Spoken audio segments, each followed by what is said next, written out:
Hello everyone.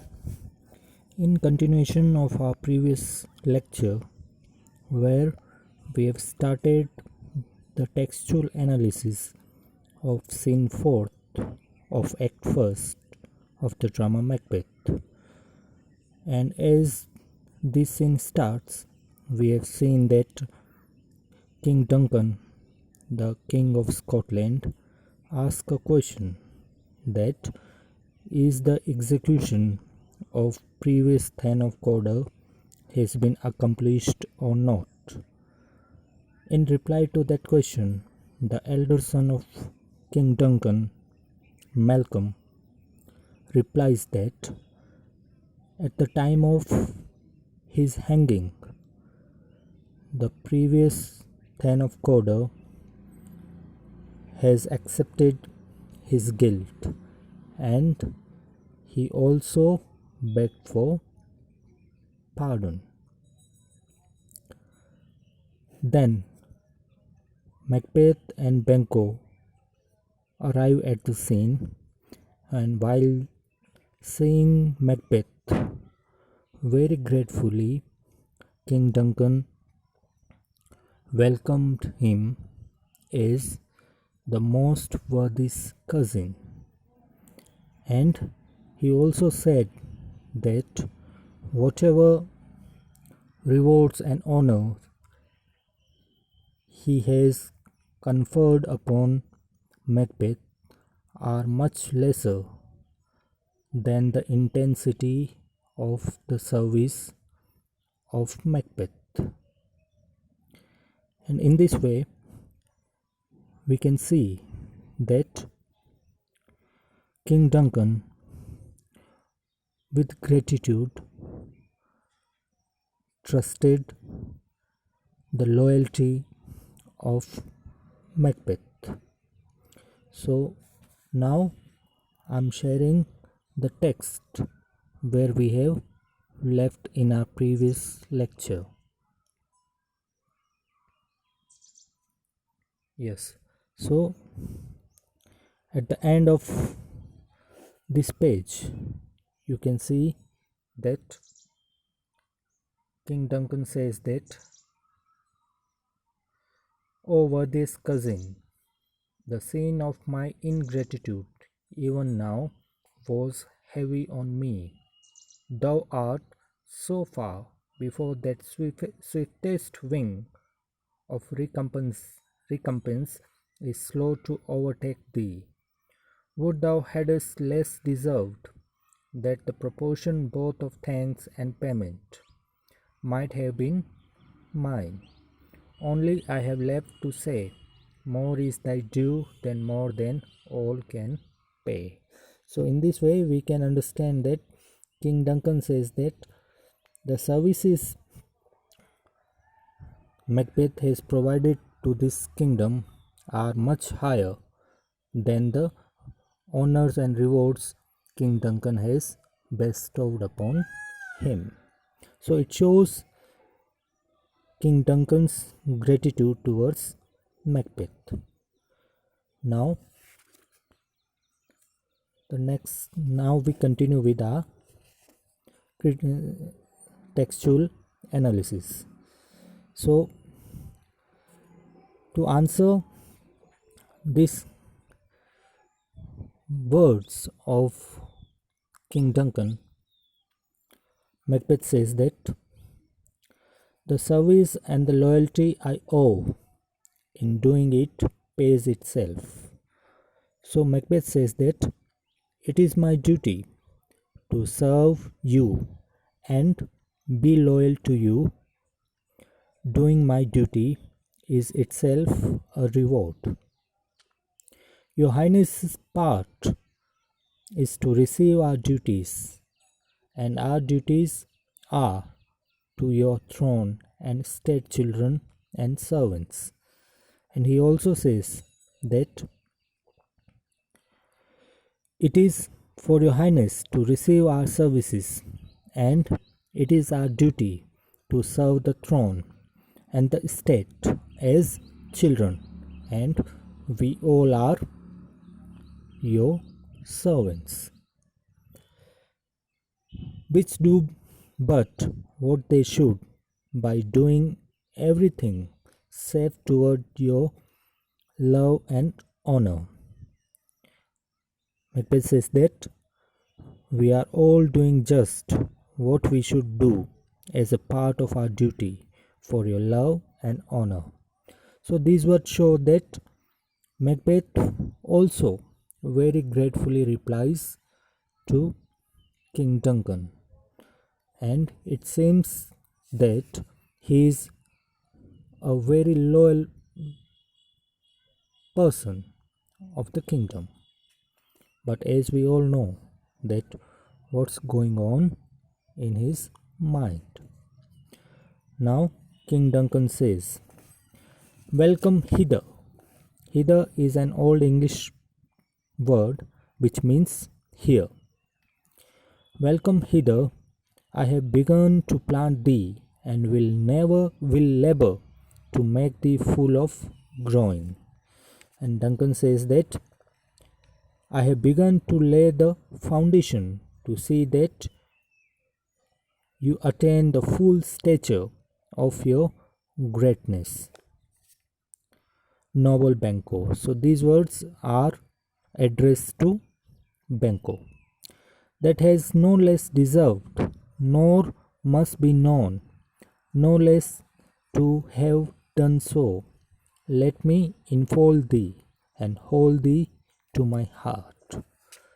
And Duncan says about Banquo that you also deserve as much as Macbeth. The recognition of your services is not less than that of Macbeth. Let me embrace you. Banquo, there if I grow, the harvest is your own. So Banquo also very gratefully replies to King Duncan, and he says that if I grow on the affection of your heart, my service is always at your disposal. Duncan, my plenteous joys, wanton in fullness, seek to hide themselves in drop of sorrow. And Duncan says that I am full of joys, which is hiding itself in tears. Sons, kinsmen, and thans, and you who are nearest to me in relationship or rank, I hereby announce.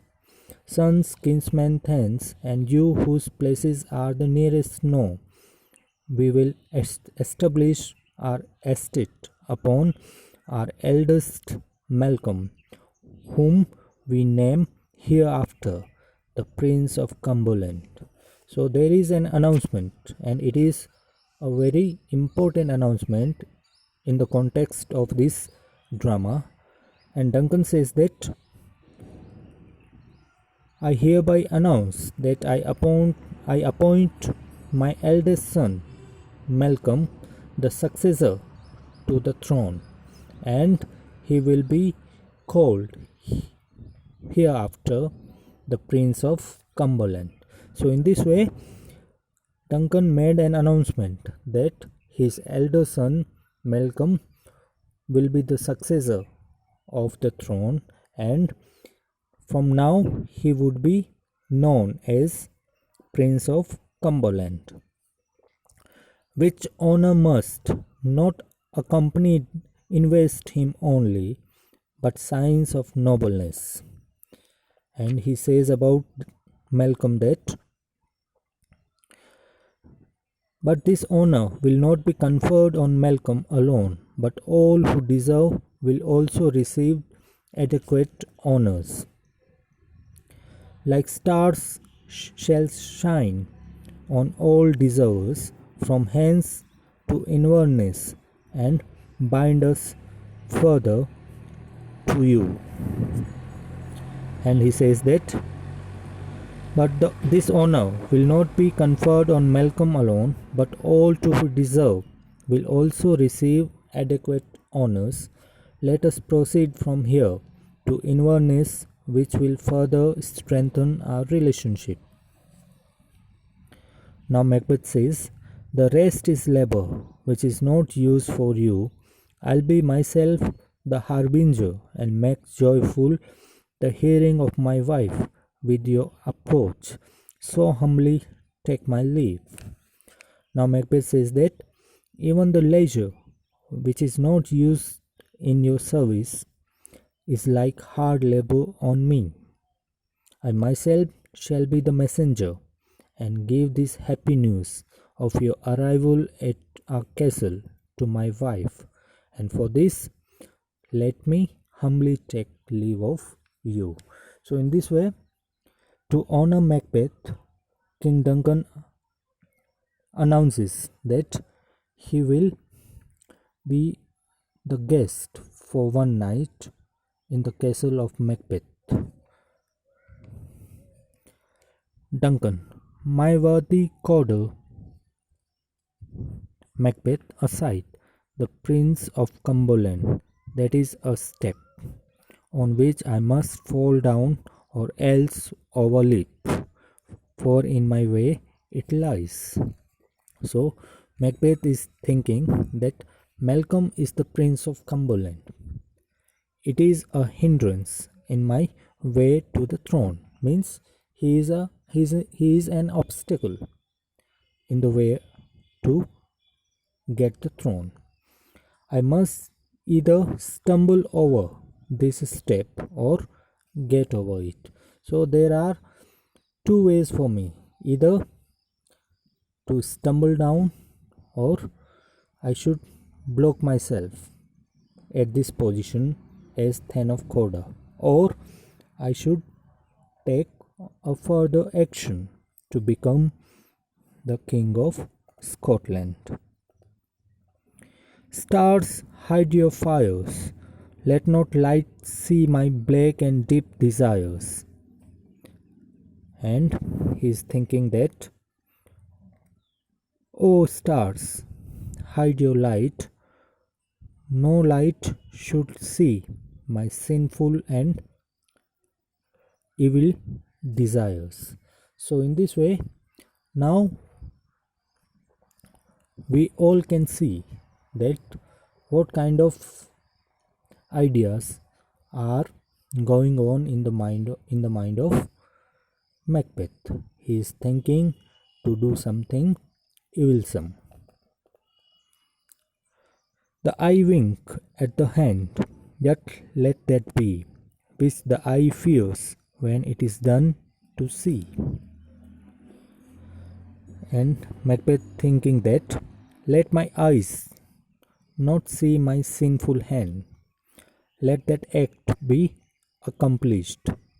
Let my eyes see that fearful scene of my hand when the murder is done. So in this way, now Macbeth is thinking to murder King Duncan. Duncan, true worthy Banquo, he is full so valiant, and in his commendations I am fed. It is a banquet to me. Let's after him. And Duncan says that it is true worthy Banquo. Macbeth is brave, and to praise him is ever a pleasure to me. It is like a banquet to me. Let's after him, whose care is gone before to bid us welcome. It is a peerless kinsman. So in this way, now King Duncan is addressing Macbeth as peerless kinsman, and he says that let us follow him to Inverness, where he has gone to give us a right welcome. He is a peerless nobleman. Peerless means matchless. So in this way, this scene 4 ends here. Thank you.